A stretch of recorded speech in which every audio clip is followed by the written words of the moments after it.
ꯅꯨꯡꯁꯤꯕꯤꯗꯨꯅ Manipuri entertainment ꯆꯦꯅꯦꯜꯕꯨ subscribe ꯑꯃꯁꯨꯡ like ꯇꯧꯕꯤꯔꯝꯃꯨ꯫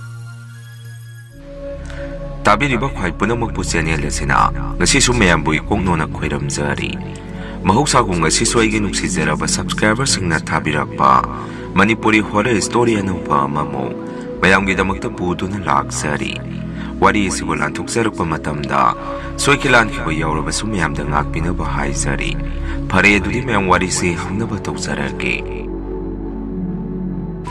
ꯋꯥꯔꯤꯁꯤꯡ ꯑꯁꯤꯗꯒꯤ ꯆꯍꯤ ꯈꯔꯒꯤ ꯃꯃꯥꯡꯗ ꯑꯁꯦꯡꯕ ꯊꯣꯛꯈꯤꯕ ꯊꯧꯗꯣꯛ ꯑꯃꯒꯤ ꯋꯥꯔꯤꯅꯤ꯫ ꯑꯩꯒꯤ ꯃꯤꯡꯁꯦ ꯔꯣꯕꯥꯔꯠ ꯀꯧꯖꯩ꯫ ꯏꯆꯤꯜ ꯏꯅꯥꯎꯁꯨ ꯑꯅꯤ ꯈꯛꯇꯅꯤ, ꯏꯅꯥꯎꯅꯨꯄꯥ ꯑꯃꯒ ꯑꯩꯒ꯫ ꯃꯇꯝ ꯑꯗꯨꯗ ꯑꯩꯈꯣꯏ ꯏꯃꯨꯡꯁꯤ ꯌꯥꯝꯅ ꯋꯥꯔꯝꯃꯤ꯫ ꯑꯩꯅ ꯀ꯭ꯂꯥꯁ 12 ꯂꯣꯏꯁꯟꯕꯒ ꯏꯃꯨꯡꯁꯤ ꯋꯥꯁꯨ ꯋꯥꯕꯒ ꯑꯗꯨꯝ ꯂꯥꯏꯔꯤꯛꯁꯨ ꯃꯈꯥ ꯇꯝꯈꯤꯗ꯭ꯔꯦ꯫ ꯂꯩꯀꯥꯏꯒꯤ ꯑꯍꯟꯁꯤꯡꯗ ꯍꯥꯏꯅꯔꯒ ꯑꯩꯁꯨ ꯆꯦꯛ ꯁꯨꯕ ꯑꯗꯨꯝ ꯌꯥꯎꯔꯝꯃꯤ꯫ ꯑꯩꯈꯣꯏ ꯏꯃꯥꯅ ꯍꯣꯇꯦꯜ ꯃꯆꯥ ꯑꯃ ꯐꯝꯃꯝꯃꯤ꯫ ꯌꯨꯝꯗ ꯑꯗꯨꯝ ꯄꯤꯛꯇꯛꯅ ꯇꯧꯖꯕꯅꯤ꯫ ꯊꯥꯏꯅꯗꯤ ꯂꯥꯏ ꯇꯤꯟꯁꯨ ꯌꯥꯝꯅ ꯀꯜꯂꯤ꯫ ꯅꯣꯡꯃꯗꯤ ꯑꯩꯅ ꯊꯕꯛ ꯍꯜꯂꯛꯄꯁꯤꯗ ꯂꯩꯄꯨꯡ ꯃꯅꯥꯛ ꯑꯩꯈꯣꯏꯒꯤ ꯊꯣꯡꯒꯥꯟ ꯋꯥꯡꯃꯗ ꯂꯩꯔꯤꯕꯁꯤꯗ ꯃꯤ ꯃꯌꯥꯝ ꯑꯃ ꯇꯤꯟꯗꯨꯅ ꯂꯩꯔꯝꯃꯤ꯫ ꯂꯩꯀꯥꯏ ꯏꯃꯥꯟꯅꯕ ꯑꯃꯁꯨ ꯂꯩꯔꯝꯕ ꯎꯕꯗꯒꯤ ꯑꯩꯅ ꯖꯣꯟ ꯀꯩꯗꯧꯕ ꯌꯥꯎꯒꯦ, ꯃꯤ ꯃꯌꯥꯝ ꯑꯃ ꯇꯤꯜꯂꯤꯁꯤ ꯍꯪꯉꯨꯕꯗ ꯖꯣꯟꯅ ꯚꯥꯏ ꯃꯤ ꯑꯃ ꯑꯦꯛꯁꯤꯗꯦꯟꯗ ꯂꯩꯈꯤꯗ꯭ꯔꯦ, ꯑꯗꯨꯒꯤꯅꯤ꯫ ꯊꯣꯝꯂꯝꯃꯤꯕ ꯃꯤꯗꯨꯁꯨ ꯒꯥꯔꯤꯗꯨ ꯀꯟꯅ ꯊꯧꯔꯒ ꯆꯦꯟꯈ꯭ꯔꯕ ꯃꯥꯜꯂꯤ꯫ ꯑꯩꯁꯨ ꯄꯥꯎ ꯑꯗꯨ ꯇꯥꯕꯗ ꯏꯁꯥꯗ ꯍꯩꯅꯗꯕ ꯑꯃ ꯐꯥꯎꯕ ꯍꯧꯔꯛꯑꯝꯃꯤ꯫ ꯆꯍꯤ ꯈꯨꯗꯤꯡꯒꯤ ꯑꯗꯨꯝ ꯂꯩꯄꯨꯡ ꯂꯩꯔꯤꯕ ꯖꯒꯥ ꯑꯁꯤꯗ ꯃꯤ ꯑꯗꯨꯝ ꯂꯧꯏ꯫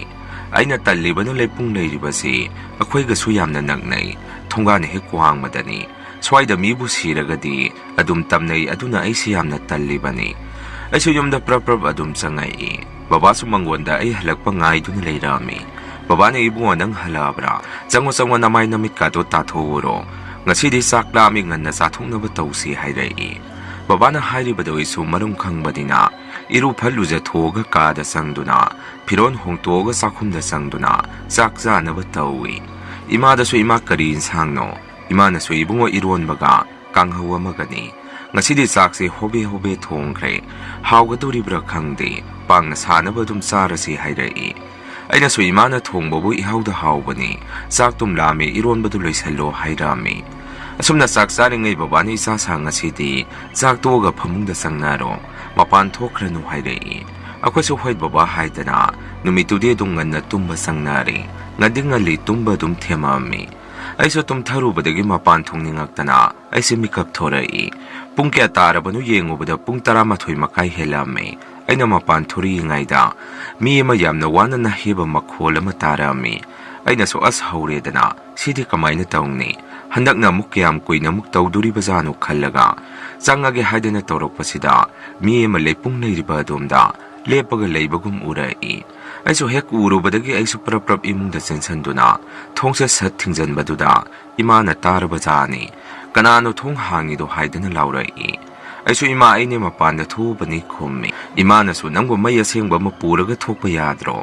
ꯇꯟꯖꯥꯗꯨꯗ ꯏꯅꯥꯎꯅꯨꯄꯥꯗꯨꯁꯨ ꯃꯥꯒꯤ ꯀꯥꯗꯒꯤ ꯊꯣꯔꯛꯇꯨꯅ ꯗꯗꯥ ꯃꯄꯥꯟꯗ ꯊꯣꯛꯀꯦ, ꯑꯃꯨꯛꯇ ꯉꯥꯏꯕꯤꯌꯨ, ꯑꯩ ꯏꯊꯟꯗ ꯊꯣꯛꯄꯗꯣ ꯇꯜ ꯂꯩꯔꯝꯃꯤꯅꯦ ꯍꯥꯏꯔꯛꯏ꯫ ꯑꯩꯅꯁꯨ ꯅꯪꯒꯤꯗꯣ ꯇꯟꯕꯒꯤ ꯃꯥꯟꯗꯦꯗ ꯍꯥꯏꯗꯅ ꯂꯛꯅꯔꯝꯃꯤ꯫ ꯃꯥꯅꯁꯨ ꯌꯥꯔꯦ ꯍꯥꯏꯗꯨꯅ ꯃꯄꯥꯟ ꯊꯣꯛꯈ꯭ꯔꯦ꯫ ꯏꯃꯥꯅꯁꯨ ꯂꯥꯇꯦꯟꯗꯨ ꯄꯨꯈꯣ ꯍꯥꯏꯗꯨꯅ ꯑꯩꯁꯨ ꯃꯄꯥꯟꯗ ꯊꯣꯔꯛꯇꯨꯅ ꯉꯥꯏꯕꯤꯔꯝꯃꯤ꯫ ꯉꯁꯥꯏ ꯎꯈꯤꯕꯗꯨꯁꯨ ꯂꯩꯔꯤꯕ꯭ꯔꯥ ꯍꯥꯏꯗꯅ ꯌꯦꯡꯅꯤꯡꯗꯨꯅ ꯌꯦꯡꯉꯨꯕꯗ ꯍꯟꯗꯛꯇꯤ ꯂꯩꯔꯝꯗ꯭ꯔꯦ꯫ ꯑꯁꯨꯝꯅ ꯅꯨꯃꯤꯠꯇꯨꯁꯨ ꯍꯧꯈ꯭ꯔꯦ꯫ ꯃꯊꯪ ꯅꯣꯡꯉꯥꯟꯕꯗ ꯑꯩꯁꯨ ꯊꯕꯛ ꯑꯗꯨꯝ ꯆꯠꯂꯝꯃꯤ꯫ ꯑꯩꯈꯣꯏ ꯊꯕꯛ ꯁꯨꯃꯤꯟꯅꯕꯁꯤꯡ ꯑꯗꯨꯅꯁꯨ ꯚꯥꯏ ꯅꯣꯏ ꯂꯩꯀꯥꯏꯗ ꯉꯔꯥꯡ ꯃꯤ ꯑꯃ ꯒꯥꯔꯤꯅ ꯊꯣꯝꯃꯦ ꯍꯥꯏ, ꯆꯨꯝꯕ꯭ꯔꯣ ꯍꯪꯉꯛꯏ꯫ ꯑꯩꯅꯁꯨ ꯍꯣꯏ ꯆꯨꯝꯃꯦ, ꯃꯤꯗꯨꯁꯨ ꯑꯗꯨꯝ ꯈꯨꯗꯛꯇ ꯃꯐꯝ ꯑꯗꯨꯗ ꯂꯩꯇ꯭ꯔꯦ ꯍꯥꯏꯔꯝꯃꯤ꯫ ꯃꯣꯏꯅꯁꯨ ꯊꯪꯅꯕ ꯂꯩꯀꯥꯏꯅꯤꯅ ꯋꯥꯔꯤꯁꯨ ꯑꯗꯨꯝ ꯇꯥꯔꯕꯖꯥꯠꯅꯤ꯫ ꯉꯔꯥꯡꯗꯤ ꯀꯔꯤꯁꯨ ꯇꯧꯗꯕ꯭ꯔꯣ ꯍꯪꯉꯛꯏ꯫ ꯑꯩꯅꯁꯨ ꯉꯔꯥꯡꯒꯤ ꯋꯥꯔꯤꯗꯣ ꯃꯈꯣꯏꯗ ꯇꯝꯃꯤ꯫ ꯃꯣꯏꯅꯁꯨ ꯅꯣꯏꯒꯗꯤ ꯅꯛꯅꯔꯦ, ꯑꯗꯨꯅ ꯆꯦꯛꯁꯜꯂꯨ, ꯃꯄꯥꯟꯒ ꯊꯣꯛꯎꯅꯨ, ꯆꯥꯛ ꯇꯣꯛꯄꯒ ꯍꯦꯛꯇ ꯇꯨꯝꯃꯨ ꯍꯥꯏꯔꯛꯏ꯫ ꯑꯩꯁꯨ ꯈꯔ ꯉꯟꯅ ꯍꯜꯂꯛꯑꯝꯃꯤ꯫ ꯉꯔꯥꯡꯒꯤ ꯊꯧꯗꯣꯛꯇꯨꯒꯤꯔ ꯈꯪꯗꯦ, ꯂꯩꯔꯛ ꯈꯨꯜꯂꯛꯁꯦ ꯃꯤ ꯀꯅꯥꯝꯇ ꯍꯦꯛ ꯂꯩꯕ ꯊꯦꯡꯅꯗꯦ, ꯏꯊꯟꯇꯅꯤ ꯂꯥꯛꯏꯕꯁꯤ꯫ ꯐꯅ ꯉꯜꯂꯕꯁꯨ ꯏꯁꯥꯗ ꯍꯩꯅꯗꯕ ꯍꯥꯏꯕꯗꯨ ꯑꯣꯏꯔꯛꯑꯝꯃꯤ꯫ ꯑꯩꯁꯨ ꯑꯗꯨꯝ ꯄ꯭ꯔꯞ ꯌꯨꯝ ꯌꯧꯅꯕ ꯍꯥꯏꯗꯅ ꯆꯠꯆꯔꯤꯕꯅꯤ꯫ ꯑꯁꯨꯝꯅ ꯎꯆꯤꯟ ꯅꯥꯆꯤꯟ ꯌꯨꯝꯗꯤ ꯌꯧꯔꯝꯃꯤ꯫ ꯈꯣꯡꯈꯨꯠ ꯍꯥꯝꯇꯣꯛꯑꯒ ꯆꯥꯛ ꯆꯥꯊꯣꯛꯑꯒ ꯐꯃꯨꯡꯗ ꯆꯪꯉꯝꯃꯤ꯫ ꯅꯨꯃꯤꯠꯇꯨꯗꯤ ꯑꯍꯤꯡ ꯊꯦꯡꯉꯒ ꯃꯤ ꯑꯃ ꯀꯞꯄꯒꯤ ꯃꯈꯣꯟꯁꯤ ꯇꯥꯔꯛꯑꯝꯃꯤ꯫ ꯑꯩꯁꯨ ꯇꯨꯝꯕ ꯌꯥꯗꯕꯗꯒꯤ ꯕꯕꯥꯒꯤ ꯃꯅꯥꯛꯇ ꯆꯪꯉꯨꯕꯗ ꯕꯕꯥꯗꯤ ꯐꯃꯨꯡꯗ ꯐꯝꯃꯒ ꯂꯩꯔꯝꯃꯤ꯫ ꯑꯩꯅꯁꯨ ꯀꯔꯤꯅꯣ ꯕꯕꯥ, ꯉꯁꯥꯏꯗꯒꯤ ꯇꯨꯝꯗ꯭ꯔꯤꯕꯣ? ꯕꯕꯥꯅꯁꯨ ꯀꯗꯥꯏꯗꯒꯤ ꯇꯨꯝꯕ ꯌꯥꯗꯣꯔꯤꯕꯅꯣ? ꯑꯩꯈꯣꯏ ꯈꯛꯇꯔ ꯇꯥꯔꯤꯕ ꯃꯈꯣꯟꯁꯤꯕꯣ? ꯁꯨꯃꯥꯏꯅ ꯁꯨꯝ ꯑꯀꯤ ꯑꯈꯪ ꯇꯧꯔꯒꯗꯤ ꯀꯃꯥꯏꯅ ꯇꯧꯅꯤ? ꯑꯀꯤ ꯑꯈꯪ ꯁꯨꯝ ꯊꯦꯡꯅꯕ ꯍꯥꯏꯔꯤꯁꯤ ꯑꯐꯕ ꯅꯠꯇꯦ꯫ ꯑꯗꯨꯃꯥꯏꯅ ꯋꯥꯔꯤ ꯁꯥꯗꯨꯅ ꯅꯨꯃꯤꯠꯇꯨ ꯑꯗꯨꯝ ꯂꯦꯟꯈꯤ꯫ Nongalaga babasu yung thangnabagida sattuna hangami. Maduda mo'y karisu tawdi. Ado tenga kandadi nuiromdagi. Nupa makapa makondi tay. Kanano na sa nupa singlo hangay. Baba na sunati ako isa kay di kaygi tenga kanda kaptuin no. Noy sulakay da toki ba tawdog si. Karimata kang daba minawgi type da. At may na hayramaga babasu dum sangay. Ay to tabak sa naba torak pada imana sumna hayday. Ibungo nangbo imadi sa tuwan ningdre. Hujik tawriba matawsiga. Yaragadi tabak to matang kura lepige haynaw. Ay nasukari sa tawroy da ima. Ay so yari kay nga nahalak na ba tawge hayramduna. Tabak mapamda lai. Numito ko so tabak suri ngay duda. Yung budugi masagi bardi ni haydana. Sakto sakro hayray. Ay naso tamo saksabadi yawraroy ki. Hujik uwariba pibam siga ting na hanbado. Nungay gada pa maandi. Imana di tabak si sakrano hayuriba ni. Luwaydaw so kuidrabani lepado nungayti haydana ay sungang naragalakpani. Maduda yung budo na yani da kasuyam na tiyangoy. Sayang sang tongba haukrabani. Yam na lapaso na tilakay tang narisibo. Huway noy lakay da tokibado budi kangi. Ngalingay da di kariso tauroy. Ako'y tinbigi haybadagi ay susat pa si nga mamdre. Bung taruk tarak pa day da imana phone tauray. Ibungo halagtribo ng busandya way rene. Krakang nga nahalak na bataw ni. Ay naso ima sumda angang badi tadana. Tamo na hangge yadre. Saktok paga halak na batawrage hayrupada. Ima na ibungo ting na halak kano. Nanggo pazana haraga halak pa yadro. Hana noy na ting na halak pada. Ima kari hayge. Hujikti adu yadre hayba kangi banatro. Yumbu tamo do na so pondo mapayge haybadagi. Ay so pole do pirami. Aduga ima ga wari sanarami. Yumbu tamo na so imada. Angang sinari nga say nga lingay da hangge hayzabani. Aduday na sagsaraga halo haybadagi, adum layrabani. Huren sa sahik topaga intinzaraage hayrami. Imana so ibungo handaglakay isda hana tawkiba dugumna, amuk tawba hawragle. Aduday imana pakatana tawbani. Pare-pare pung tingdi tingan birakano hayrai. Si haramaga ima so dum tamkre. Tamo na robano lekay lepung dubo, miye dum lawri dubo karigino, nang bukhang bro hangay. Ay na so kang dede tamo tay na dagi dum tawrokpa wayraba mali. Khoy baba mo so khang daba mali hayram. Sumna saktoga pung mapan muk tarakpa dayda. Tamo na gari masada ibutin biray. Tunganda gari khama makondo tabada imaso. Latela mapayraga thoray. Tamo na adu de robot lehawro. Ay so mukhan kragi hayda na gari do thawdo na sadki. Ay so yumlom da sangakpada imaso thorakpaga. Mapado sanarami. Adumayna imung de hek yawbaga. Ako'y gigesi mi man hangdok hangjin tawbagum. Amuk lonsan amuk hangdok tawray. Ay naso ima gesa lon bakawra mani ibani hayrubada. Ima naso yari lolurano. Sanga se haydo na ibukut paydo na. Singdo na pusalay. Imong sanga paga ima na nga sayso nang baba na tabakalagbada. Mi malepaga layramba tingnay hayda na tawkrabani. Hawjik so gesi tawri sini. Kaya ko'y namuk sumay na laykidoy no kangre. Sango mapan ga thurano. Tumnaba tawro hayramaga kada sangkre. Ay so aygi kada sangak tuna tumnaba pamung tharami. Wakanda so sungkhalami ay na hekyan tarakpadagi. Milay tabaga sumay na hekek tawrisi. Masikari wali lay bazano. Siribasi so atopa kungi mi ngaktani. Sihi kudingini mi edum lawrisi. Lai panak kuram toga so yade edum tawi. Surat loy kraba matungdadi. Adum paki siraga kariso tawdabaso yawki. Adubo ama anigi wani, masilay pong asda hek sirabadi, adum tamna ba hayrisi soidrabani. Ahing tumda na len ba siya adum toire, tamna ba da tumbaga yadre. Ako'y kaktarak kang de tawri ba si, miye tay di tada bazara. Asum na wakala magkalami. Inaw no paso exam mayagi layrik pa ba si ting na, adum layrik parami, ten tagada ba matamni. Ay natabahalak pa da magi asapot kara adum hek laybiray. Haygumba mana layrik pabada, sajanaba haydana laybirami. Maso ay halakpa dumgayrami. Ay nasa tamli ba si mangondani. Madami way na ba siyang gisukali. Noong ninidi ay so isasakya nungay tabagi. Tabag to salamdi. Imaso hotel gisingju kangaw yon na ba siyam lami. Ay so narga pamungda sumhipagalay ba do. Madu tali haydana imagi hotel na sumlayringay. Singju layba lakpa mina ibungo. Nang di uda ba kuire da lekay ki mi pumandre. Noong padok tingna ba mi mali haydana. Ay ngonda lang naray. Ay na sumoy da tabak sumsat pagi uda ba ni. Numidang so hek halapaga mapantok triado na ni hayrami. Aduga sumna sumuk hayray. Nahan accident toki ba do mapamsek kay daw ki hangay. Imanasu iche akhoi ahinga tumdre magi sorat loiba ngairibani ahing pena mukta tumnaba haiduna wari sum sannaringaida inaw nupasu skun halakpagi imagi manakta sangaktuna ima chara wanaba singjudo khara piro haidana singjudo khara puraga sangki nupi aduna muk nacha tombasidi class kya karino madi lyric su yamna phai haina imana su ten tha doini ise khangre khara wabasida isa khaise maning thungan bangamdre ahal asisu phana horakpani imungi leitabasu ubada makha tamthau yakidre hairami aina ima isu sangage sum hipchalaga leibado nungaite na thorakpani si haramdano imungda sangai inaw no pasu sakumda sara wanduna leirami ai sangakpaduda dadana sakari su tawdrabo hangai aina so kari su tawdre hayengdagi thabak satpa amuk haurani hairubada inaw no pana khara phan ko dadana arakadi matam khara thabak lepo hairei aiso dumnaga hairappaduda pungning bunungsiba ma phaurami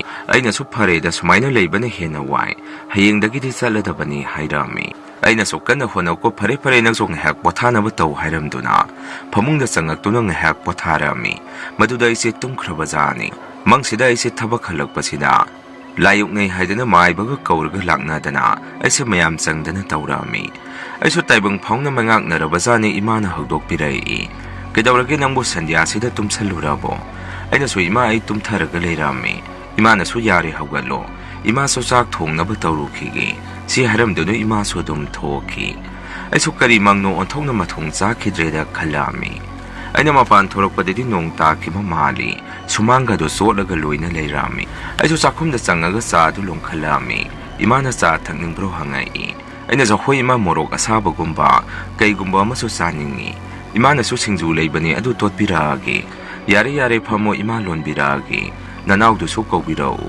adu haibadage su magi kada sangduna inaw nu pasu kauduna punna sadu thakminara ima su sakhumda changaktuna singju aduda mimi khara hapjalaga morok khara salaga akhoise punna saminai aida chaninga sabigira khangde yamna hawi inaw nu pa dudi dada morok sai aida ngamaroi hairaga khara charaga tokre aina mo ima nong ta khibro sumaina loina sola misi hangbada imana nongde dukana chukridubo nangde tahaudrabo mangmangingai da hairei ngayak leraga imana napadi halaktri hoji phawduna karaida muksa khrabajano hairei aina su ima babado hanjara ani misu thaba masasarini hairami numidang chak toba matung pung tara tara phaw baba se yumda halakte akhoi su chak toga ngayak tibi yengduna lei tibi yengingai matam masida thongan gi get adu mi yamana hangtokhibagi makhon se tarai maduda imana baba hala boiningdana thoga yengurabajani adubo angakpani ko baba di halamdri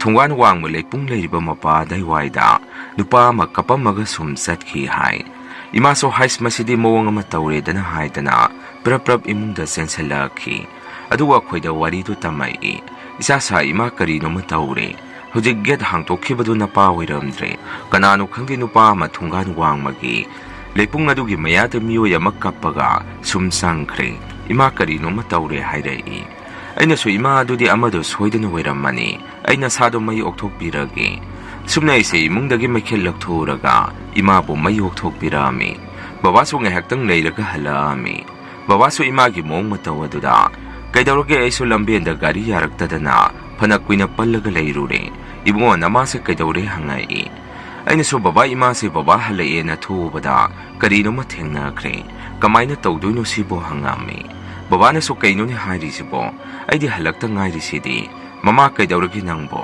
se gyan tana mukta leyo ai khojule lekhamdu humtoraki si haidana baba ne ima gi masadu khojule lekhamdu humtok pirami numitugi ahinga du suai se tumtharuraga mikap thorakpada khoi sumang sida nupa amadum kappaga satkhi baba ima na so tarba khangde khoi khoi gi nakta changaga he angang sa noi mapanda thokpa yade ko masi kainom ni haidana kina khuse ahingdo matum naramdre nong hengan baga baba ne ima da nupi mafam asida lekhidaba nupa do magi mathaumangamdu soratu bu loi khrabajaro hangai imana so khangde ne nang baba amukta hangnarau kana danu hairami baba na so sumnupa dugi soratu loi khraba haidana sum hangnarakpada sorati loi khileirami accident lekhidaba nupa dugi soratu baba na halaga khoida sorati loi khre hai adu asaida sum tamnarisina kamdawri jano hairei imana so khangre ne tawdoise ꯑꯗꯨ ꯃꯥꯏꯕ ꯑꯃꯇ ꯇꯥꯟꯅꯁꯤꯔꯣ ꯍꯥꯏꯔꯛꯑꯝꯃꯤ꯫ ꯕꯕꯥꯅ ꯑꯃꯨꯛ ꯉꯥꯏꯈꯣꯗ ꯃꯇꯝ ꯈꯔ ꯌꯦꯡꯈꯤꯁꯤ,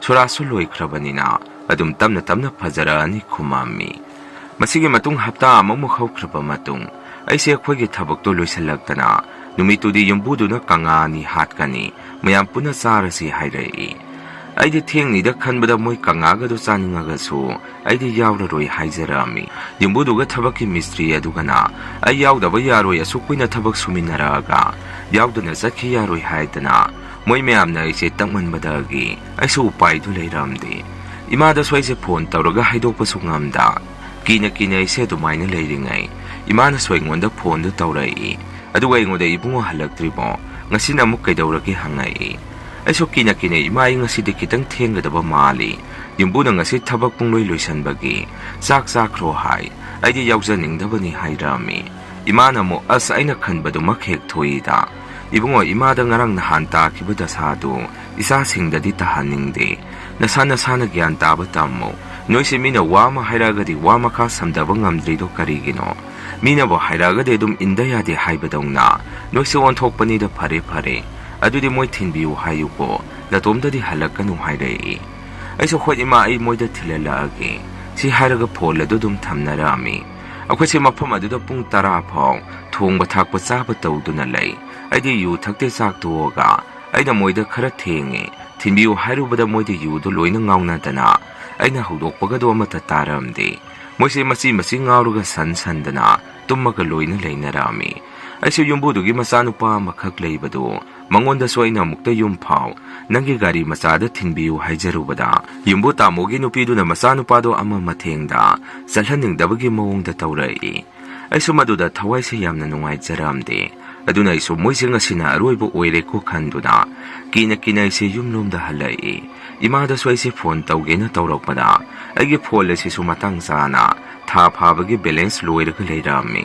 ꯎꯄꯥꯏ ꯂꯩꯇꯗꯅ ꯑꯩꯁꯦ ꯍꯥꯊꯨ ꯌꯨꯝꯗ ꯆꯦꯟꯆꯠ ꯆꯠꯄꯣꯏ ꯍꯜꯂꯛꯏ꯫ ꯑꯩꯈꯣꯏ ꯊꯣꯡꯒꯥꯜ ꯂꯩꯄꯨꯡ ꯃꯄꯥꯗꯨ ꯌꯧꯔꯛꯄꯁꯤꯗ ꯑꯩꯒꯤ ꯃꯤꯡꯁꯦ ꯇꯨꯡꯂꯣꯝꯗꯒꯤ ꯀꯅꯥꯒꯨꯝꯕ ꯑꯃꯅ ꯀꯧꯔꯛꯏ꯫ ꯑꯩꯁꯨ ꯀꯤꯅ ꯂꯥꯛꯄꯗꯨꯗ ꯍꯥꯎ ꯍꯥꯏꯗꯅ ꯍꯦꯛ ꯈꯨꯝꯃꯨꯏ꯫ ꯑꯗꯨꯒ ꯑꯩꯅ ꯇꯨꯡ ꯑꯣꯟꯊꯣꯛꯑꯒ ꯌꯦꯡꯉꯨꯕꯗ ꯀꯅꯥꯁꯨ ꯂꯩꯔꯝꯗꯦ꯫ ꯑꯗꯨꯒ ꯃꯥꯡꯗ ꯑꯃꯨꯛ ꯁꯠ ꯑꯣꯟꯊꯣꯔꯛꯄꯗꯅ ꯅꯨꯄꯥ ꯑꯃ ꯑꯩꯒꯤ ꯃꯥꯡꯁꯤꯗ ꯁꯠ ꯁꯝꯗꯨꯅ ꯆꯠꯈꯤ꯫ ꯑꯗꯨꯒ ꯃꯥꯁꯦ ꯀꯞꯄꯒ ꯑꯃꯨꯛ ꯂꯩꯄꯨꯡ ꯂꯩꯕ ꯑꯗꯣꯝꯗ ꯑꯃꯨꯛ ꯆꯪꯁꯟꯈꯤ꯫ ꯈꯨꯗꯛꯇ ꯑꯩꯁꯨ ꯃꯗꯨ ꯊꯦꯡꯅꯔꯨꯕꯗꯒꯤ ꯒ꯭ꯌꯥꯟꯗꯨ ꯑꯗꯨꯝ ꯃꯥꯡꯈ꯭ꯔꯦ꯫ ꯑꯩꯅ ꯒ꯭ꯌꯥꯟ ꯇꯥꯔꯛꯄꯗ ꯑꯩꯁꯦ ꯏꯃꯨꯡꯒꯤ ꯃꯤꯅ ꯃꯥꯏꯕ ꯑꯃ ꯇꯥꯟꯅꯔꯒ ꯑꯩꯕꯨ ꯌꯦꯡꯍꯜꯂꯒ ꯂꯩꯔꯝꯃꯤ꯫ ꯃꯥꯏꯕꯗꯨꯅꯁꯨ ꯑꯩꯕꯨ ꯐꯖꯅ ꯂꯥꯏ ꯈꯨꯔꯝ ꯊꯣꯛꯄꯤꯔꯛꯑꯝꯃꯤ꯫ ꯏꯃꯥꯅꯁꯨ ꯅꯨꯃꯤꯠꯇꯨ ꯑꯩ ꯍꯜꯂꯛꯄ ꯉꯥꯏꯖꯔꯝꯕꯅꯤ꯫ ꯃꯗꯨꯗ ꯉꯥꯏꯍꯥꯛꯇꯨꯗ ꯏꯃꯥꯁꯨ ꯃꯈꯣꯡ ꯍꯥꯝꯅꯤꯡꯉꯛꯇꯅ ꯏꯃꯨꯡꯗ ꯆꯪꯈꯤꯕꯒꯤ ꯆꯩꯔꯛ ꯑꯗꯨꯗ ꯑꯩꯁꯨ ꯁꯨꯝ ꯊꯣꯛꯎ ꯇꯝꯃꯝꯗꯅ ꯄꯣꯠꯁꯛ ꯑꯗꯨ ꯑꯩꯒ ꯅꯨꯃꯤꯠꯇꯨꯗ ꯃꯥꯌꯣꯛꯅꯔꯝꯃꯤ꯫ ꯃꯥꯏꯕꯗꯨꯅꯁꯨ ꯅꯣꯏꯒꯤ ꯂꯩꯄꯨꯡꯁꯤ ꯃꯁꯤ ꯇꯦꯡꯐꯥꯏꯈ꯭ꯔꯣ, ꯂꯩꯌꯥꯝꯁꯤꯡꯒꯤ ꯄꯨꯟꯐꯝ ꯑꯣꯏꯅ ꯇꯧꯔꯦ, ꯑꯗꯨꯅ ꯅꯣꯏꯗ ꯑꯐꯕ ꯑꯣꯏꯔꯛꯑꯔꯣꯏ꯫ ꯑꯗꯨ ꯍꯥꯏꯔꯛꯄꯗꯒꯤ ꯂꯩꯄꯨꯡ ꯑꯗꯨ ꯑꯩꯈꯣꯏ ꯃꯌꯥꯝ ꯆꯪꯗꯅ ꯇꯦꯡꯐꯥꯏꯔꯝꯃꯤ꯫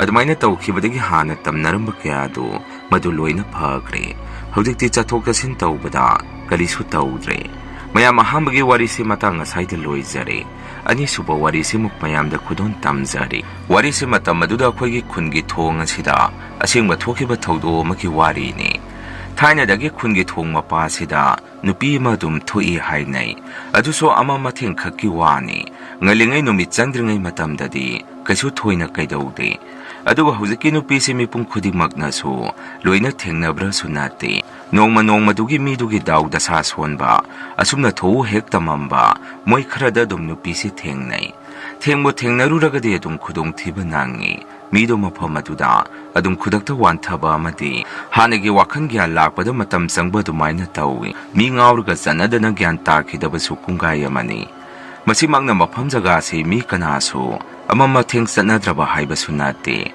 ꯃꯔꯨꯑꯣꯏꯕ ꯊꯣꯡꯅꯤ ꯂꯝ ꯀꯌꯥꯗꯒꯤ ꯊꯣꯡ ꯑꯁꯤ ꯆꯠꯈꯤꯕꯕꯨ ꯑꯣꯏꯔꯣ ꯍꯜꯂꯛꯄꯕꯨ ꯑꯣꯏꯔꯣ ꯑꯗꯨꯝ ꯐꯥꯎꯗꯣꯛ ꯐꯥꯎꯖꯤꯟ ꯂꯥꯟꯊꯣꯛ ꯂꯥꯟꯁꯤꯟ ꯇꯧꯔꯤꯕ ꯌꯥꯝꯅ ꯃꯔꯨꯑꯣꯏꯕ ꯊꯣꯡ ꯑꯃꯁꯨꯅꯤ꯫ ꯁꯨꯃꯥꯏꯅ ꯁꯨꯝ ꯂꯩꯔꯛꯄꯅ ꯃꯐꯝ ꯖꯒꯥ ꯑꯁꯤ ꯅꯣꯡꯃꯗꯤ ꯃꯤꯑꯣꯏ ꯑꯃ ꯃꯥꯁꯦ ꯃꯌꯨꯝꯗ ꯒꯥꯔꯤ ꯃꯆꯥꯗ ꯍꯟꯖꯔꯛꯄꯅꯤ ꯍꯥꯏ꯫ ꯁꯨꯃꯥꯏꯅ ꯒꯥꯔꯤꯁꯦ ꯊꯧꯔꯒ ꯅꯨꯃꯤꯗꯥꯡꯁꯤꯗ ꯊꯣꯡꯗꯣ ꯂꯥꯟꯊꯣꯔꯛꯄꯗ ꯃꯌꯥꯝꯅ ꯍꯥꯏꯅꯔꯤꯕ ꯅꯨꯄꯤ ꯑꯗꯨ ꯃꯥꯒꯤ ꯒꯥꯔꯤ ꯃꯃꯥꯡꯗ ꯑꯀꯤꯕ ꯁꯛꯇꯝ ꯑꯃꯗ ꯂꯦꯞꯄꯒ ꯂꯩꯔꯝꯗꯅ ꯅꯨꯄꯥꯗꯣ ꯑꯗꯥꯏꯗ ꯌꯥꯝꯅ ꯊꯤꯅ ꯑꯦꯛꯁꯤꯗꯦꯟ ꯊꯣꯛꯑꯝꯃꯤ꯫ ꯑꯩꯈꯣꯏꯒꯤꯗꯤ ꯏꯃꯥꯅ ꯄꯥꯟ ꯗꯨꯀꯥꯟ ꯐꯝꯕꯒꯤ ꯊꯦꯡꯅ ꯇꯨꯝꯃꯤ꯫ ꯅꯨꯃꯤꯠꯇꯣ ꯑꯩꯈꯣꯏ ꯄꯨꯟꯅ ꯏꯃꯨꯡꯗ ꯂꯩꯔꯤꯉꯩ ꯑꯗꯨꯃꯥꯏꯅ ꯑꯦꯛꯁꯤꯗꯦꯟꯒꯨꯝꯕ ꯊꯣꯛꯄꯗꯧꯅ ꯇꯧꯕ ꯃꯈꯣꯜ ꯑꯃ ꯇꯥꯔꯛꯈꯤ꯫ ꯏꯃꯥꯅꯁꯨ ꯄ꯭ꯔꯞ ꯑꯩꯈꯣꯏ ꯅꯥꯛꯇ ꯆꯪꯁꯜꯂꯛꯑꯒ isa sa thong mapada makhol ama takhine gari gumba longsanba makhon mali mi ama so haiphe laukhiba makhon tai noidi ta dabro hangai maduda isena ima khodi ta de khommi aisu ta de khommi tawdabu dadadi makhol adu tarami aduna dadana sumna hairei khoine makhol amati takhi ai thoge ima haidana dada se thoki ge tawi hojiki mafam siga khoigi ga yamna nakna basunate yamna lapna basunate tawdabu khoi thongan deide dum uraba mafamni dadana thoke tawbada imana sumna hai ibunga thongan dagi waina lepaga yengo amanakta changsalunu asi jaga se thaina dagi kari nomda dum tawraga laabani imadi yamna pakhalli dadana mukhoi hoi ima aina hena kirini changwai thongan dagi yengi sumna dada se yamna su tangande aduna thongan da thoki ise ga igadi phamungda phone do metuna lai dada se phadak thowuraga phada muksangai aduwa sumna hairei ima mi ma accident thokpra kari no ma tawbra khangde ne asai ma pasi mi khara yomsanba ui ima I thoge yenguge hairei ima na so thoge hairiro law law ima ga yengu se sumna dada ka ima ga so thokminna khi se ga igadi phamungda sangkhraga di hawat payamna tanba mi ni aduna phone yengaga phamungda dum nei dada ka ima ga so thokhibadu mabani su mafum adu tamna sangsalami maduda khoigi leng oigadaba nupa ama masa matomda yamna tamthina daida gari masada accident tawduna leirami hai mayam su nupa aduda ikoi koiselaga wahang pahang tongnarami mayamna kamaina tawkhrinu hangbada nupa aduna sumna khumai hai ai isege manakta salubani aduga halakpada mafam jaga se hek yorakpada khangaude nupi maigi gari mamangsida lepaga leirami aidi madu ubada kizadana gari si maikai amaromda thaudarakpada thokhibani nupi edugi saktam madu su hek ubada isada kipa mapoi adumaina hairamaga nupado amo muksu wakhan mangbadawna tawi hai haidi aina leirisi kadaidano aisa kaidawrinu sida ai kaidawkhrage haidana amumuk masado tarang marang ama chatsai hai akhoi saida leiba mide do mafamdugi warido khangbanina nupadugi phone do mayamna lauraga mayungi mi natraga masung mamanabasingda phone do tawraga thodok thokpham aduda kaurami aduga khoi sagi mi na so moi mung manungda so wado phajana haibi ki hai noina doctor da hana muktang yengthon ge su yengthohallo magi masasi haidi asaida tusan waisan ba tawkhibanina masada kari asopan leige do tawbadabo noi sidagi hek hankibaga maibra maibira mati tana thoktaba yaroi mafamsi yamna luba mafamni ibungo sina thengnei hariba nupidu madu afaba nate sahi khudingi kum khudingi adu masaida accident na thoktuna leirabani noi bhab tawko asai mi khoina hairisi haidana phajana moi imung manunggi mi da gyan tanaba haibi ki hai imung manung laga dum puraga sakhre hai wali se dadaga imaga na halaga akhoida tamakpadagi khangbani aduga imana su matam chupada dadaga igada dum ama matheng yamna toina halakanu haidana matam chupada dum haibi aisu wari do tabada tu dum song asumna leiraba matung handakti toina dum mafam aduda accident thokpaji henjalai asai mi akhoina so kaidawraba janune asidi henman krepau hainarami masigi matung numitu su yamna thajadana mafam aduda ahan weraba matei manawani amasu gari activa ariba aduda lakjabadu thong adu heklan thorakpada nupido thengnadana ahalani do adaida gari longsendana khudakta leikide adumadi akhusu yamna thamoi sokna nungairamde aduda ahalani do hek leikidabadai thong adu lanba mi kinarami khangdaba minade adu mahingda punglanda lanai aduba saida leiba koidi kizadana numidang mapan thoknaramde matang kuina adumaina leiraba matung nongmadi dadasi mamanaba magi luhongba saluni haidana satkibani imana so salamdaina phana phajana di haikibani achaubu ibunga ngalingai de yumda halu ko haidana adubu aisu mi sumangai thawdok wathok luhong khongdong ba sakhiba haibasidabu adum mi punbada yade thengtokhi haiduni akhoigidi baba su laikhidaba kuire imane chilina akhoya humsi yamna wana sembirakpani ima su dada halaktaba aduda dukandu ngatana thongno selaga yumda sangai aduga isega egada dada phone taw hairami isedi mai nupaga wari sarira khangde taboi tadaboi tawi imana so noibo imana harise tadabro neyambado phone tawne ibungo adumaina aingonda sairai ꯑꯩꯁꯨ ꯏꯃꯥꯅ ꯍꯩꯃꯜꯂꯛꯄꯗꯨꯗ ꯍꯣꯏ ꯏꯃꯥ ꯉꯥꯏꯍꯥꯛꯇꯪ ꯂꯩꯔꯒ ꯇꯧꯒꯦ ꯑꯩ ꯁꯤꯗ ꯀꯔꯤꯅꯣꯃ ꯇꯧꯔꯤ ꯑꯗꯨꯝ ꯍꯟꯖꯔꯛꯀꯅꯤ ꯀꯩꯅꯣ ꯄꯨꯡꯁꯨ ꯉꯜꯂꯤ ꯃꯤꯁꯨ ꯃꯌꯥꯝ ꯑꯃ ꯆꯠꯅꯔꯝꯈꯤꯅꯤ ꯍꯥꯏꯔꯛꯑꯝꯃꯤ ꯏꯃꯥꯅ ꯑꯃꯨꯛ ꯏꯍꯦ ꯅꯣꯏꯁꯦ ꯀꯃꯥꯏꯅ ꯉꯥꯡꯅꯅꯤ ꯊꯨꯅ ꯇꯧꯀꯣ ꯅꯠꯇ꯭ꯔꯒꯗꯤ ꯅꯣꯏ ꯑꯅꯤ ꯆꯥꯛꯀ ꯑꯃꯠꯇ ꯄꯤꯖꯔꯣꯏ ꯍꯥꯏꯗꯅ ꯏꯃꯥꯅ ꯒꯤꯒꯤ ꯇꯛꯂꯛꯄꯗ ꯑꯩꯁꯨ ꯗꯗꯥꯗ ꯐꯣꯟꯗꯨ ꯇꯧꯏ ꯑꯗꯨꯕꯨ ꯐꯣꯟꯗꯨ ꯆꯠꯈꯤꯗꯦ ꯐꯣꯟ ꯆꯠꯇ꯭ꯔꯕ ꯑꯗꯨꯗ ꯑꯩꯁꯨ ꯄꯥꯈꯠꯄ ꯑꯃꯗꯤ ꯄꯣꯛꯆꯩ ꯏꯃꯥꯗꯤ ꯊꯣꯡꯒꯥꯟꯗ ꯑꯗꯨꯝ ꯂꯦꯞꯇꯨꯅ ꯗꯗꯥ ꯍꯜꯂꯛꯄ ꯉꯥꯏꯗꯨꯅ ꯂꯩ ꯄꯨꯡꯁꯨ ꯁꯨꯝ ꯊꯦꯡꯖꯜꯂꯛꯑꯝꯃꯤ ꯏꯃꯥꯁꯨ ꯇꯝꯅ ꯇꯝꯅ ꯁꯨꯝ ꯗꯗꯥ ꯌꯦꯡꯕ ꯊꯣꯔꯛꯄꯗ ꯊꯣꯡꯈꯣꯡ ꯑꯗꯥꯏꯗꯨ ꯌꯧꯁꯜꯂꯨꯔꯕꯖꯥꯠꯅꯤ ꯗꯗꯥꯒꯤ ꯃꯃꯥꯟꯅꯕ ꯃꯣꯏ ꯈꯔꯅ ꯃꯔꯥꯡ ꯒꯥꯔꯤ ꯑꯆꯧꯕꯗ ꯊꯤꯜꯂꯛꯏ ꯗꯗꯥꯒꯤ ꯃꯈꯣꯟ ꯇꯥꯕꯗ ꯑꯩꯅ ꯏꯃꯥ ꯗꯗꯥ ꯍꯜꯂꯛꯑꯁꯤꯗꯤ ꯅꯪꯅ ꯄꯥꯈꯠꯄꯁꯤꯅ ꯑꯗꯨꯃꯥꯏꯅ ꯑꯩꯅ ꯂꯥꯎꯔꯛꯑꯝꯃꯤ ꯗꯗꯥꯁꯨ ꯑꯩꯒꯤ ꯀꯥꯗ ꯆꯪꯉꯒ ꯏꯃꯥꯗꯤ ꯏꯃꯥ ꯀꯔꯥꯏꯗ ꯆꯠꯈ꯭ꯔꯒꯦ ꯉꯥꯡꯕꯗ ꯌꯥꯔꯝꯃꯔꯣꯏꯅꯦ ꯍꯥꯏꯔꯛꯏ ꯑꯩꯅ ꯁꯣꯃꯨꯛ ꯅꯪꯉꯣꯟꯗꯗꯤ ꯉꯥꯡꯗ꯭ꯔꯦ ꯏꯆꯦꯒ ꯑꯩꯒꯗ ꯂꯣꯏꯔꯦ ꯉꯥꯡꯕꯗ ꯐꯣꯟꯗꯨꯅ ꯑꯃꯨꯛ ꯀꯩꯗꯧꯔꯒꯦ ꯆꯠꯍꯟꯗ꯭ꯔꯤꯗꯨꯅ ꯏꯃꯥꯗꯤ ꯑꯁꯥꯏꯗ ꯂꯩꯍꯧꯗ꯭ꯔꯣ ꯍꯪꯉꯛꯑꯝꯃꯤ ꯗꯗꯥꯅ ꯑꯃꯨꯛ ꯂꯩꯍꯧꯗꯦꯗ ꯑꯁ ꯑꯩ ꯐꯤꯔꯣꯟꯒ ꯑꯃꯨꯛꯇ ꯍꯣꯡꯇꯣꯛꯈꯤꯒꯦ ꯋꯥꯔꯦ ꯍꯥꯏꯗꯅ ꯗꯗꯥꯁꯤ ꯃꯥꯒꯤ ꯀꯥꯗ ꯆꯪꯈꯤ ꯉꯥꯏꯍꯥꯛꯀꯤ ꯃꯇꯨꯡꯗꯗꯤ ꯏꯃꯥꯁꯤ ꯌꯨꯝꯗ ꯂꯩꯕ ꯁꯨꯝ ꯎꯔꯛꯇꯕꯗꯒꯤ ꯏꯆꯤꯜ ꯏꯅꯥꯎ ꯑꯩꯈꯣꯏ ꯑꯍꯨꯝꯁꯦ ꯐꯨꯛ ꯍꯧꯒꯠꯅꯔꯒ ꯏꯃꯥꯁꯦ ꯃꯅꯤꯡ ꯃꯌꯥꯗ ꯆꯪꯗꯅ ꯀꯣꯏꯊꯤ ꯊꯤꯕ ꯍꯧꯔꯛꯑꯝꯃꯤ ꯗꯗꯥꯅꯁꯨ ꯑꯩꯉꯣꯟꯗ ꯅꯥꯎ ꯏꯃꯥꯕꯣꯛ ꯊꯣꯏꯕꯤ ꯍꯣꯏꯗ ꯑꯃꯨꯛꯇ ꯅꯪ ꯆꯪꯉꯒ ꯍꯪꯉꯨꯁꯣ ꯑꯩꯅ ꯀꯀꯥ ꯔꯣꯃꯦꯁ ꯍꯣꯏꯗ ꯍꯪꯉꯨꯒꯦ ꯍꯥꯏꯔꯛꯏ ꯑꯩꯁꯨ ꯍꯣꯏ ꯗꯗꯥ ꯍꯥꯏꯗꯅ ꯏꯃꯥꯕꯣꯛ ꯊꯣꯏꯕꯤ ꯍꯣꯏꯒꯤꯗ ꯆꯪꯉꯒ ꯏꯃꯥ ꯂꯥꯛꯄ꯭ꯔꯥ ꯍꯪꯉꯛꯑꯝꯃꯤ ꯃꯗꯨꯗ ꯃꯣꯏꯗꯁꯨ ꯏꯃꯥꯗꯤ ꯂꯥꯛꯑꯝꯗꯦ ꯗꯗꯥꯅ ꯀꯀꯥ ꯔꯣꯃꯦꯁ ꯍꯣꯏꯗ ꯍꯪꯕꯗꯁꯨ ꯂꯥꯛꯇꯦ ꯈꯨꯝꯃꯛꯏ ꯀꯀꯥ ꯔꯣꯃꯦꯁꯁꯨ ꯏꯃꯥꯕꯨ ꯊꯤꯕ ꯊꯣꯛꯄꯤꯔꯛꯏ ꯌꯨꯝꯊꯪꯅꯕꯁꯤꯡꯁꯨ ꯃꯔꯥꯡ ꯏꯃꯥꯕꯨ ꯀꯗꯥꯏꯗ ꯆꯠꯈ꯭ꯔꯕꯖꯥꯠꯅꯣ ꯍꯥꯏꯗꯅ ꯃꯌꯥꯝꯁꯨ ꯄꯥꯈꯠꯅꯔꯛꯑꯝꯃꯤ ꯀꯣꯟꯅ ꯊꯪꯗ ꯊꯣꯡꯈꯣꯡ ꯃꯌꯥ ꯑꯗꯥꯏꯗ ꯂꯩꯕ ꯁꯥꯏꯀꯜ ꯁꯦꯝꯕ ꯑꯍꯜ ꯑꯃꯈꯛꯅ ꯑꯩꯈꯣꯏ ꯇꯥꯅ ꯂꯥꯛꯄꯤꯔꯒ ꯏꯃꯥꯗꯤ ꯊꯣꯡꯈꯣꯡꯗ ꯒ꯭ꯌꯥꯟ ꯃꯥꯡꯗꯨꯅ ꯂꯩꯍꯧꯔꯦ ꯍꯥꯏꯗꯅ ꯄꯥꯎꯗꯨ ꯇꯝꯕ ꯂꯥꯛꯄꯤꯔꯛꯑꯝꯃꯤ ꯃꯗꯨꯗꯒꯤ ꯑꯩꯈꯣꯏ ꯃꯌꯥꯝꯁꯨ ꯍꯥ ꯀꯩꯅꯣ ꯍꯥꯏꯔꯤꯁꯤꯕꯨ ꯍꯥꯏꯗꯅ ꯊꯣꯡꯈꯣꯡ ꯑꯗꯣꯝꯗ ꯆꯦꯟꯊꯣꯛꯅꯩ ꯃꯗꯨꯗ ꯑꯉꯛꯄꯅꯤ ꯏꯃꯥꯗꯨ ꯊꯣꯡ ꯃꯌꯥ ꯑꯗꯨꯗ ꯋꯥꯈꯜ ꯃꯥꯡꯗꯨꯅ ꯇꯥꯔꯒ ꯂꯩꯔꯝꯃꯤ ꯑꯩꯈꯣꯏ ꯃꯌꯥꯝ ꯆꯪꯗꯅ ꯏꯃꯥꯁꯦ ꯄꯣꯔꯒ ꯌꯨꯝꯗ ꯄꯨꯁꯜꯂꯛꯏ ꯑꯗꯨꯒ ꯈꯨꯗꯛꯇ ꯃꯥꯏꯕ ꯑꯃ ꯀꯧꯔꯒ ꯏꯃꯥꯕꯨ ꯌꯦꯡꯍꯜꯂꯛꯑꯝꯃꯤ ꯃꯥꯏꯕꯗꯨꯅꯁꯨ ꯐꯖꯅ ꯏꯃꯥꯒꯤ ꯂꯥꯏ ꯇꯤꯟꯒꯤ ꯊꯧꯗꯣ ꯇꯧꯕꯤꯔꯛꯑꯝꯃꯤ ꯀꯣꯟꯅ ꯊꯪꯗ ꯏꯃꯥꯁꯨ ꯒ꯭ꯌꯥꯟꯗꯤ ꯇꯝꯅ ꯂꯥꯛꯏ ꯏꯃꯥꯅ ꯒ꯭ꯌꯥꯟ ꯂꯥꯛꯄꯒ ꯑꯩꯈꯣꯏꯅꯁꯨ ꯀꯝꯗꯧꯅ ꯀꯔꯝꯅ ꯊꯣꯛꯈꯤꯕꯅꯣ ꯍꯪꯕꯗ ꯏꯃꯥꯅ ꯁꯨꯝꯅ ꯈꯨꯝꯃꯛꯏ ꯑꯩꯗꯤ ꯏꯆꯥꯅꯨꯄꯥ ꯑꯍꯜ ꯑꯁꯤ ꯍꯜꯂꯛꯃꯟꯗꯕ ꯑꯗꯨꯗ ꯊꯣꯡꯒꯥꯟꯗꯒꯤ ꯁꯨꯝ ꯃꯇꯦꯛ ꯆꯠꯈꯠꯂꯒ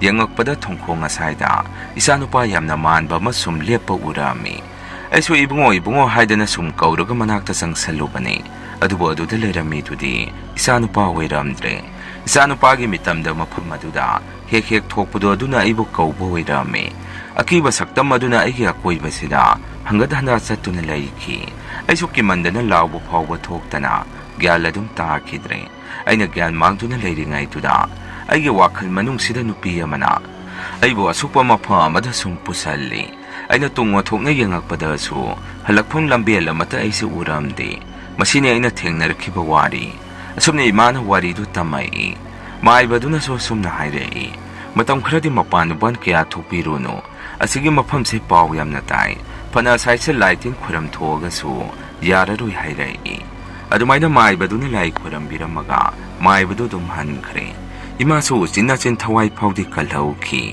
ꯃꯁꯤꯅꯁꯨ ꯂꯣꯏꯕ ꯅꯠꯇ꯭ꯔꯤ ꯅꯣꯡꯃꯁꯨ ꯑꯩꯈꯣꯏꯒ ꯌꯨꯝꯊꯪꯅꯔꯤꯕ ꯀꯀꯥ ꯔꯣꯃꯦꯁꯨ ꯃꯉꯣꯟꯗꯁꯨ ꯗꯁꯥ ꯑꯁꯤ ꯇꯥꯔꯛꯀꯗꯣꯔꯤꯕꯅꯤ ꯀꯀꯥ ꯔꯣꯃꯦꯁꯨ ꯅꯨꯃꯤꯠꯇꯨ ꯃꯃꯥꯟꯅꯕ ꯑꯃꯒꯤ ꯂꯨꯍꯣꯡꯕꯅꯤ ꯍꯥꯏꯗꯅ ꯃꯥꯁꯦ ꯂꯨꯍꯣꯡꯕ ꯌꯥꯎꯕ ꯆꯠꯈꯤꯔꯛꯑꯝꯃꯤ ꯀꯀꯥ ꯔꯣꯃꯦꯁꯅ ꯍꯦꯛ ꯆꯠꯈ꯭ꯔꯕ ꯃꯇꯨꯡ ꯀꯀꯥ ꯔꯣꯃꯦꯁꯀꯤ ꯅꯨꯄꯤ ꯑꯩꯈꯣꯏꯒꯤ ꯏꯟꯗꯣꯝꯆꯥ ꯑꯁꯤ ꯃꯥꯁꯦ ꯑꯩꯈꯣꯏꯒꯤꯗ ꯆꯪꯉꯛꯑꯒ ꯑꯩꯈꯣꯏꯗ ꯁꯨꯝꯅ ꯍꯥꯏꯔꯛꯏ ꯏꯆꯦ ꯈꯪꯗꯦꯅꯦ ꯅꯅꯥꯎ ꯅꯨꯄꯥꯗꯨꯁꯨ ꯂꯨꯍꯣꯡꯕꯅꯤ ꯍꯥꯏꯗꯅ ꯆꯠꯈꯤ ꯍꯧꯖꯤꯛꯀꯥꯟꯒꯤ ꯂꯨꯍꯣꯡꯕꯁꯤꯅ ꯃꯔꯣꯜ ꯑꯃ ꯊꯦꯡꯈ꯭ꯔꯕ ꯑꯗꯨꯕꯨ ꯃꯥꯕꯨ ꯍꯣꯔꯦꯟ ꯊꯦꯡꯅ ꯍꯜꯂꯛꯄꯗ ꯊꯣꯡꯈꯣꯡ ꯑꯗꯨꯗ ꯀꯔꯤꯃꯇ ꯇꯧꯔꯣꯏꯗ꯭ꯔꯣ ꯍꯪꯉꯛꯏ ꯃꯗꯨꯗ ꯏꯃꯥꯅ ꯑꯁꯨꯝꯅ ꯈꯨꯝꯃꯤ ꯑꯗꯨ ꯑꯣꯏꯔꯒꯅ ꯅꯈꯣꯏꯒꯤ ꯏꯃꯨꯡꯒꯤ ꯃꯤ ꯈꯔ ꯇꯧꯔꯒ ꯊꯣꯡꯈꯣꯡ ꯑꯗꯨꯗ ꯉꯥꯏꯍꯥꯛꯇꯪ ꯃꯥꯕꯨ ꯉꯥꯏꯕꯤꯔꯨꯁꯣꯗꯅ ꯊꯦꯡꯅꯈ꯭ꯔꯦꯗꯅ ꯃꯃꯥꯡꯗꯁꯨ ꯑꯩꯅ ꯇꯧꯈ꯭ꯔꯤꯕ ꯇꯥꯈꯤꯕ ꯗꯁꯥꯗꯨ ꯑꯗꯨꯅ ꯅꯈꯣꯏ ꯃꯗꯨ ꯇꯥꯍꯟꯅꯤꯡꯗ꯭ꯔꯒꯗꯤ ꯃꯤ ꯈꯔ ꯇꯧꯔꯒ ꯊꯣꯡꯈꯣꯡ ꯑꯗꯨꯗ ꯃꯥꯕꯨ ꯉꯥꯏꯍꯥꯛ ꯂꯥꯛꯄ ꯉꯥꯏꯔꯨꯁꯣ ꯏꯃꯥꯅ ꯑꯗꯨꯝꯅ ꯍꯥꯏꯕꯗꯨꯗ ꯏꯟꯗꯣꯝꯆꯥꯅꯁꯨ ꯑꯁ ꯀꯔꯥꯏꯗꯒꯤ ꯑꯗꯨꯗꯕꯨ ꯀꯅꯥꯅ ꯆꯠꯃꯤꯟꯅꯁꯤ ꯌꯥꯗꯣꯔꯤꯒꯦ ꯅꯠꯇ꯭ꯔꯒ ꯅꯆꯥꯅꯨꯄꯥ ꯑꯅꯤꯁꯤꯒ ꯈꯔ ꯊꯣꯛꯃꯤꯟꯅꯔꯨꯒꯦ ꯍꯣꯔꯦꯟ ꯃꯥꯅ ꯍꯜꯂꯛꯇ꯭ꯔꯒ ꯍꯥꯏꯔꯛꯏ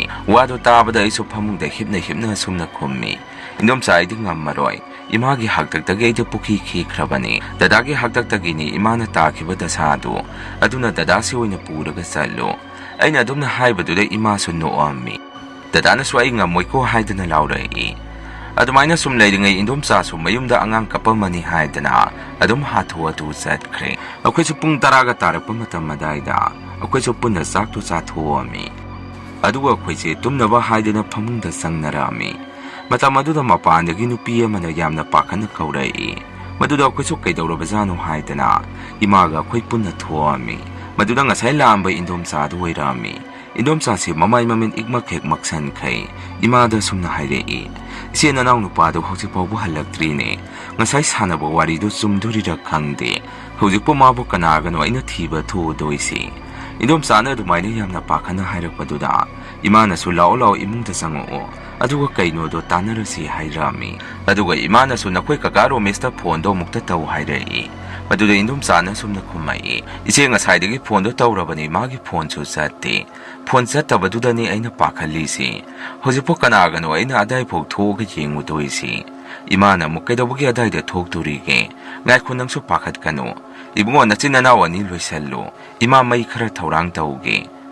Aduga nanomchaga khoi punna thongkhong maya adai do yamna naksandana adai waidada noi kaka rumes do adai da kari taurige hapet yengusi. Adumaina imana hairakpaduda aidi akiba mapoami.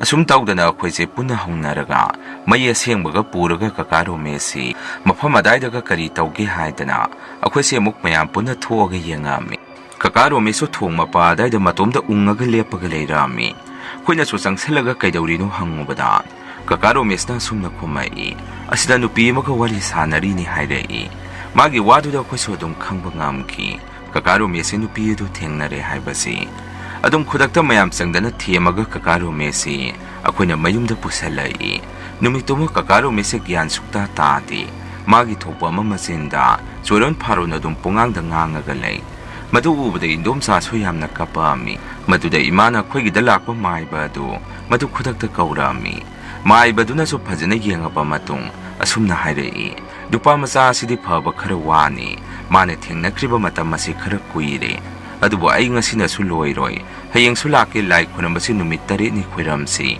adu natragadi nupa macha sigi mathwai mami du su thongkhong aduda dum leikini nupi aduga dum sana dun leiri magi hakchang sina yumda leijari haibagi wani mathwai mami du kopsanba numit 3 ni sangkini adumaina maibaduna hairakpaduna indomcha su yamna pakhatsarami adumaina maibaduna kakaro mesin numit 3 ni sangna laidu khoram thokpirami madugi matungdagidi kakaro mesu gyando dum tamna taba haurei hojik su mafam ado dum nupi ama adum thokli masini mayam ngasigi rian hore story mathangi wari thagalakpada mayam punamuk thengnarasi ngasigidi mayam dagi kainanaba bitai laujari